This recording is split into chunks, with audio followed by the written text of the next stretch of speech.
உங்களோட எல்லா கோல்ஸுக்கும் ஒரே மாதிரியான இன்வெஸ்ட்மெண்ட்டை சூஸ் பண்ணுறீங்களா?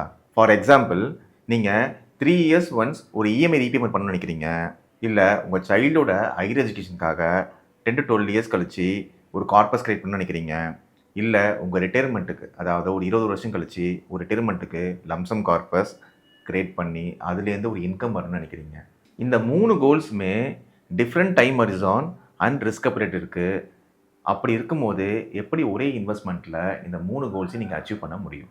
டிஃப்ரெண்ட் கோல்ஸ்க்கு ஏற்ற மாதிரி டிஃப்ரெண்ட் ப்ராடக்ட்ஸை சூஸ் பண்ணணும், ரைட் ப்ராடக்ட் மிக்ஸை யூஸ் பண்ணணும், நீங்கள் அசட் அலோகேஷன் ப்ராப்பராக பண்ணி டைம்லைனுக்கு ஏற்ற மாதிரி இன்வெஸ்ட்மெண்ட்டும் பண்ணணும். இது எப்படி பண்ணலான்றது என்னோடய ஃப்ரீ வெபினாரில் டீட்டெயிலாக கொடுக்க போகிறேன். இந்த வெபினார் மூலிமா ஆல்ரெடி நிறைய பேர் பெனிஃபிட் அடைஞ்சிருக்காங்க. நீங்களும் என்ரோல் பண்ணுங்கள். இந்த வெபினார் அட்டென்ட் பண்ணிங்கன்னா எப்படி ப்ராடக்ட்டை கரெக்டாக சூஸ் பண்ணணும், எப்படி எல்லா ஃபினான்ஷியல் கோல்ஸையும் அச்சீவ் பண்ணணும் அப்படின்ற கிளாரிட்டி கண்டிப்பாக கிடைக்கும்.